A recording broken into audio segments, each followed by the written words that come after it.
एक जंगल में एक महात्मा रहते थे। उन महात्मा की खासियत यह थी कि वे किसी का भी भविष्य बता सकते थे। बड़े बड़े राजा उन्हें मानते थे और उनके बताए हुए मार्ग पर चलते थे।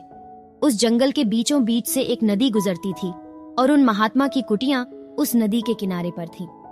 नदी के दोनों तरफ दो अलग अलग शक्तिशाली राजाओं के साम्राज्य थे। वे दोनों ही राजा उस महात्मा को बहुत मानते थे। वे दोनों जब भी कोई बड़ा कार्य करते थे तो उन महात्मा से सलाह लेने के लिए अवश्य आते थे। एक दिन इन दोनों राजाओं में किसी बात पर कहसुनी हो गई।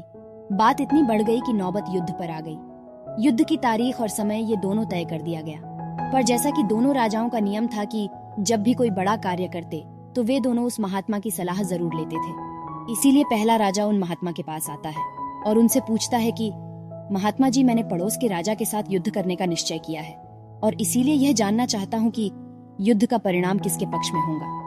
वे महात्मा कहते हैं कि यदि तुमने युद्ध किया तो तुम्हारी हार निश्चित है।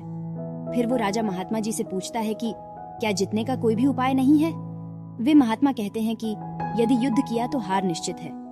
फिर वह राजा कहता है कि तलवार म्यान से निकल चुकी है, अब युद्ध टलेगा तो नहीं, जो होगा देखा जाएगा। फिर वो राजा उसी समय वहां से चला जाता है और अपने सेना से जी तोड़ मेहनत करने के लिए कहता है। सभी सैनिक राजा की आज्ञा मानकर जी तोड़ मेहनत करने के लिए लग जाते हैं। दूसरे दिन दूसरा राजा उन महात्मा के पास आ जाता है और उनसे पूछता है कि महात्मा जी, मैं पड़ोस के राजा के साथ युद्ध करने के लिए जा रहा हूँ, इसीलिए मैं इस युद्ध का परिणाम जानना चाहता हूँ कि युद्ध किसके पक्ष में रहेगा। वे महात्मा कहते हैं कि निस्संदेह जीत तुम्हारी है और उस राजा के पास तुम्हें हराने का कोई उपाय नहीं। उन महात्मा की बात सुन वो राजा बहुत ही ज्यादा प्रसन्न हो जाता है और सीधा जाकर अपनी सेना को यह खुशखबरी सुनाता है कि युद्ध में उनकी जीत पक्की है।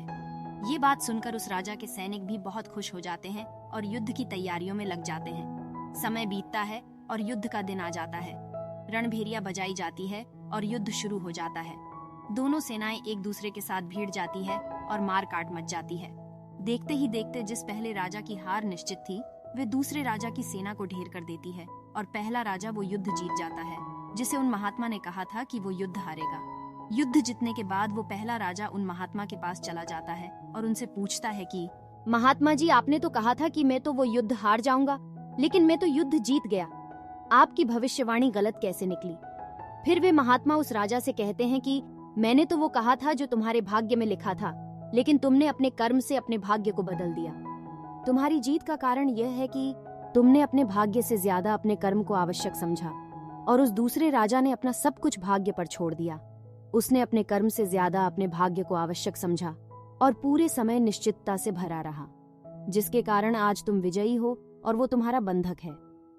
दोस्तों, यह बात सच है कि सब कुछ हमारे हाथ में नहीं होता है, लेकिन यह भी सच है कि बहुत कुछ हमारे हाथ में होता है, लेकिन हम उसे भी भाग्य के भरोसे छोड़कर जीवन भर रोना चुनते हैं। दोस्तों, लोग जानते हैं कि स्वस्थ कैसे रहा जा सकता है, लेकिन समय ना होने का बहाना बनाकर वे अपने अंदर बीमारियां पालते रहते हैं और जब कोई गंभीर बीमारी हो जाती है तो वे लोग अपने भाग्य को दोष देना शुरू कर देते हैं।